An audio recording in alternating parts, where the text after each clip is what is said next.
Assalamualaikum warahmatullahi wabarakatuh. Selamat pagi, selamat siang, selamat sore, dan selamat malam. Kami dari kelompok 3 ingin mempresentasikan dan sharing materi tentang rekayasa pondasi. Tapi sebelum itu, kami akan memperkenalkan anggota dari kelompok kami. Yang pertama ada Namira Aulia, yang kedua ada Nadika Azhar, yang ketiga Nufriya Wangsa, yang keempat ada saya sendiri yaitu Ramadan Okta, dan yang kelima ada Ririn Talia. Dan untuk materinya sendiri yaitu ada fase-fase keruntuhan, tipe-tipe keruntuhan, jenis-jenis pondasi dangkal, yang keempat ada pun kapasitas dukung Terzaghi, dan yang kelima ada kapasitas dukung Meyerhof. Untuk kelengkapannya akan dijelaskan oleh anggota kelompok 3. Bagian pertama adalah fase keruntuhan pondasi yang terbagi menjadi tiga fase. Fase pertama, pada saat awal pembebanan, tanah di bawah pondasi mengalami penurunan yang mengakibatkan deformasi tanah atau perubahan bentuk tanah secara lateral atau menyebar dan vertikal ke bawah. Penurunan yang terjadi sebanding dengan besar beban yang diterapkan. Dalam keadaan ini, kondisi tanah mengalami keseimbangan elastis. Massa tanah yang berada di bawah fondasi mengalami kompresi atau pemadatan, sehingga kuat geser tanah meningkat dan daya dukungnya bertambah. Next. Fase kedua, penambahan beban selanjutnya, penurunan tanah terbentuk tepat di dasar fondasi dan deformasi plastis tanah menjadi lebih dominan. Gerakan tanah pada kedudukan plastis dimulai dari tepi pondasi. Dengan bertambahnya beban, zona plastis berkembang. Demikian juga kuat geser tanah juga berkembang. Gerakan tanah ke arah lateral semakin nyata, sehingga terjadi retakan lokal dan geseran tanah di sekeliling tepi pondasi. Next, fase yang terakhir, fase ketiga, seiring penambahan beban, maka kecepatan deformasi semakin bertambah. Deformasi yang terjadi diikuti oleh gerakan tanah ke arah luar, sehingga permukaan tanah menggembung. Kemudian, tanah pendukung fondasi mengalami keruntuhan dengan bidang yang berbentuk lengkungan dan garis, yang disebut sebagai bidang geser relatif dan bidang geser linear.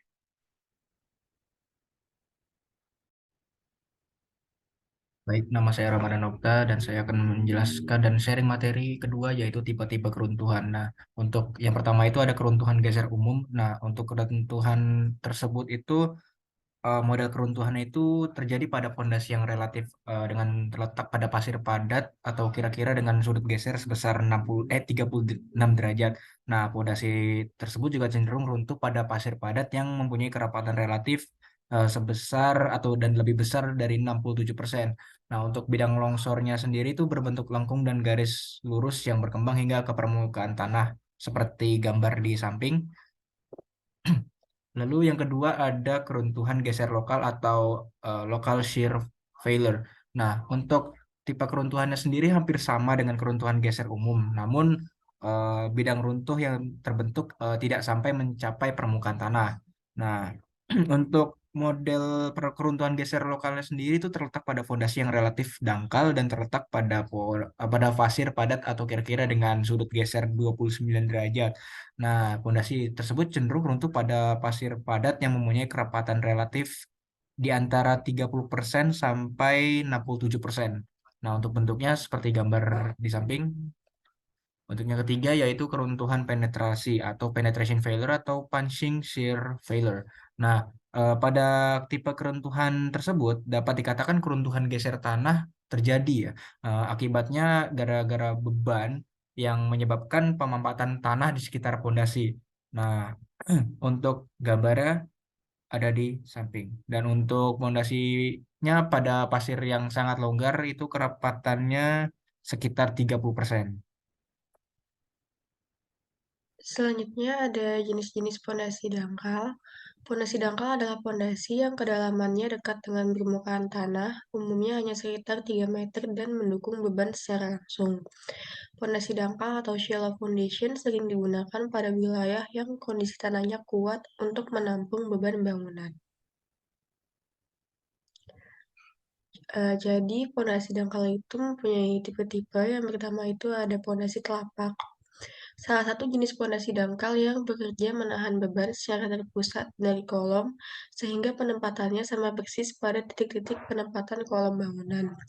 Nah, pondasi telapak ini memiliki tiga jenis.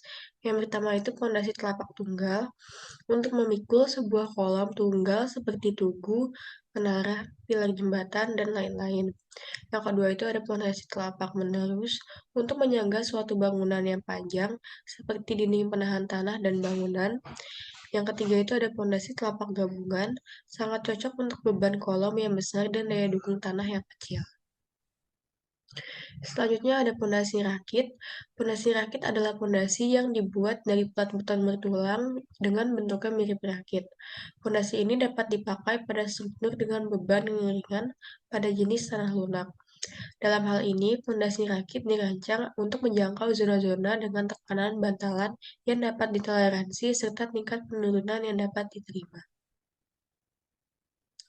Selanjutnya ada pondasi cakar ayam. Sama seperti pondasi rakit, pondasi ini dapat dipakai pada struktur dengan jenis tanah lunak. Pondasi cakar ayam biasa digunakan untuk berbagai kebutuhan konstruksi, seperti bangunan gedung, jalan layang, landasan pesawat, hingga gedung tinggi pencahar langit. Lalu ada pondasi sarang laba-laba. Pondasi sarang laba-laba merupakan sistem kombinasi antara pondasi plat beton menerus yang bawahnya dikakukan oleh rip-rip beton tegak yang saling berhubungan satu sama lain. Pondasi ini mampu memperkecil penurunan bangunan karena dapat membagi rata kekuatan pada seluruh pondasi. Pondasi ini biasa digunakan untuk tanah lunak dengan mempertimbangkan penurunan yang mungkin terjadi dan tanah dengan sifat kembang susut yang tinggi. Oke, selanjutnya saya akan menjelaskan kapasitas dukung tersagi. Daya dukung dengan analisa tersagi. Yang pertama, fondasi terbentuk memanjang tak terhingga. Kedua, tanah di bawah dasar fondasi homogen. Ketiga, tahanan geser tersebut digantikan oleh beban sebesar G sama dengan dF kali gamma.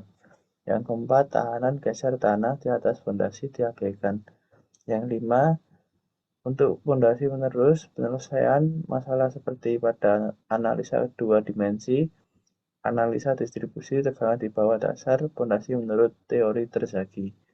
Yang keenam, bidang keruntuhan terdiri dari lengkung, spiral, logaritmis, dan linear.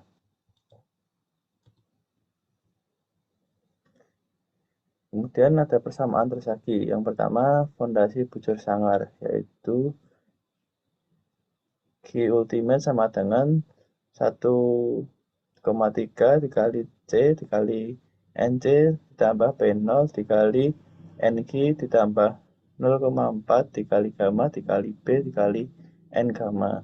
Yang kedua ada fondasi lingkaran, yaitu G ultimate sama dengan 1,3 dikali C dikali NC ditambah P0 dikali NG ditambah 0,3 dikali gamma dikali B dikali N gamma. Kemudian yang ketiga, fondasi 4 persegi panjang, yaitu G ultimate sama dengan C kali NC dikali 1 tambah 0,3 dikali B per L ditambah P0 dikali NG ditambah 0,5 dikali gamma dikali B dikali N gamma, kemudian dikalikan 1 dikurangi 0,2 kali B per L. Kemudian selanjutnya, bentuk umum daya dukung ultimate pada fondasi memanjang untuk fondasi keruntuhan geser umum menurut tersagi, yaitu G ultimate sama dengan C kali NC ditambah dF kali gamma dikali NG ditambah setengah kali gamma dikali B dikali N gamma. Nah, berikut merupakan faktor daya dukung tersagi. Jadi nilai NC, NG, dan N gamma bisa kita dapatkan dari tabel ini setelah kita tahu sudut gesernya. Misalnya 5 derajat. Nah, 5 derajat berarti mengalami keruntuhan geser lokal. Karena kurang dari sama dengan 28 derajat, maka kita lihat keruntuhan dasar lokal. Nilai NC dengan sudut geser 5 adalah 6,7, nilai NG 1,4, dan sedangkan N gamanya 0,2. Nah, jika tidak ada sudut gesernya, misalnya 8, maka kita perlu menggunakan interpolasi linear. Nah, berikut contoh soal. Pada suatu bangunan direncanakan pada pondasi menerus, seperti gambar berikut. Nah, jika diketahui gesernya 25 derajat, kohesinya 1,2 ton per meter kuadrat, kedalaman pondasi 0,4 meter, lebar pondasi 0,6 meter, kemudian berat jenis tanahnya 1,6 ton per meter pangkat 3. Nah, hitunglah daya dukung tanah yang diizinkan jika safety factor sama dengan 2,5. Nah, kemudian pembahasannya, karena kita akan menentukan daya dukung tanah pada pondasi menerus atau memanjang, maka rumus Terzaghi yang akan kita gunakan adalah Q ultimate sama dengan C kali NC ditambah DF kali gamma dikali NQ ditambah 0,5 kali gamma dikali B dikali N gamma. Nah, karena tadi sudut gesernya diketahui 25 derajat, maka dia kurang dari 28, maka terjadi local shear failure atau keruntuhan geser lokal karena nilai sudut kurang dari 28 derajat. Maka jika terjadi local shear failure berpengaruh pada rumus Q ultimate-nya. Pada rumus Q ultimate, kohesinya akan mengalami reduksi sebesar 2/3C di bagian C kali NC gitu. Kita harus tambahkan 2/3. Nah, di sini jadi rumus umumnya menjadi 2/3C kali NC ditambah DF kali gamma kali NQ ditambah 0,5 dikali gamma dikali B dikali N gamma. Kemudian dari tabel daya dukung Terzaghi kita bisa menggunakan nilai NC, NQ, dan N gammanya. NC-nya 14,8, NQ-nya 5,6, dan N gammanya 3,2. Lalu kita memakai tabel daya dukung Terzaghi untuk kondisi lokal karena sudut gesernya kurang dari 28 derajat. Kita masukkan ke dalam rumus Q ultimate sama dengan 16,96 ton meter kuadrat. Karena yang ditanyakan adalah dukung tanah yang diizinkan, maka Q allow sama dengan 1/safety factor kali Q ultimate. Maka 1/2,5 kali 16,96. Jadi daya dukung tanah diperoleh 6,784 ton per meter kuadrat. Oke, untuk materi selanjutnya adalah daya dukung dengan analisa Meyerhof. Analisa Meyerhof menganggap sudut baji beta tidak sama dengan V atau nilai beta lebih besar daripada V. Akibatnya, zona keruntuhan berkembang dari dasar fondasi menuju sampai permukaan tanah. Oleh karena itu, tahanan geser di atas fondasi diperhitungkan dan nilai faktor daya dukung Meyerhof lebih kecil daripada Terzaghi. Namun, karena Meyerhof mempertimbangkan faktor pengaruh kedalaman, daya dukungnya menjadi lebih besar. Ini tadi sesuai dari konsepnya bahwa sudut baji beta di sini berarti antara A dan D dan B dan D lebih besar daripada V, yang akibatnya tahanannya menjadi lebih besar hingga mencapai permukaan.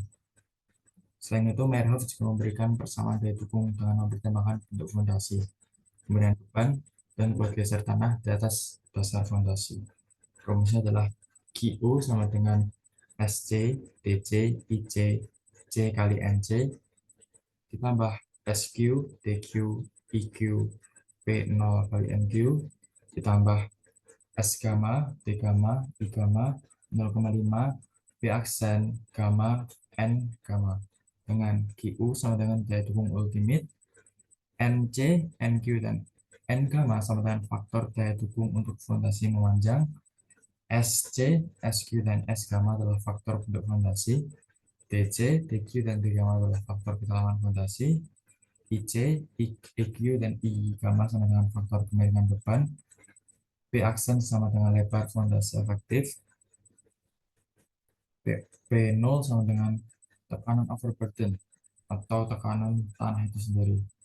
DF adalah kedalaman fondasi dan gamma adalah berat volume tanah. Selanjutnya di sini terdapat tabel atau grafik dari N, atau bisa kita lihat di sini N adalah faktor daya dukung untuk fondasi memanjang dan nilainya kecil. Di sini ada N gamma, NC, dan NQ. Untuk garis putus-putus ini adalah fondasi bujur sangkar, dan untuk garis yang kontinu adalah fondasi memanjang. Selain itu, faktor-faktor daya dukung Meyerhof dan Hansen hampir sama, yaitu NC-nya NQ-1 kotangan V, dan untuk NQ-nya tangan kuadrat 45 derajat plus V per 2 kali E pangkat Pi tangan V. Namun terdapat perbedaan untuk nilai N gamma, yaitu untuk Meyerhof N gammanya adalah NQ-1 tangan 1/4 pi, dan untuk Hansen N gammanya adalah 1,5 dikali NQ-1 tangan pi. Di sini adalah faktor bentuk fondasi yang telah kita ketahui tadi berlambang S. Di sini ada SC, SP, dan S gamma sesuai fungsinya tadi adalah faktor bentuk fondasi. Dan di sini kita gunakan yang Meyerhof. Teman-teman bisa lihat sendiri di sini untuk tabelnya. Ada banyak peneliti dan juga selanjutnya di sini terdapat juga faktor kemiringan beban, yaitu IC, IG, dan IG. Di sini ada dua peneliti, yaitu Meyerhof dan Hansen, yang rumusnya cukup beda, dan serta itu juga ada faktor kedalaman fondasi, yaitu Meyerhof, Hansen, dan juga Hansen. Untuk Meyerhof sendiri rumusnya bisa dilihat di sini, dan di sini juga ada syarat-syaratnya dan juga untuk Hansen. Selanjutnya itu Meyerhof juga mengamati bahwa sudut geser dalam pengujian laboratorium, khususnya plane strain pada tanah granular, kira-kira 10% daripada sudut geser dalamnya, kira-kira 10% daripada sudut geser dalam pada triaksial. Oleh karena itu, pada fondasi persegi panjang, terutama pada tanah granular, Meyerhof juga menyarankan untuk menggunakan koreksi sudut dalam, yang rumusnya adalah PR aksen sama dengan 1,1 min 0,1 B per L dikalikan V aksen T. PR aksen adalah sudut geser dalam yang digunakan untuk menentukan faktor daya dukung, dan VAT aksen adalah sudut geser dalam dari pengujian triaksial.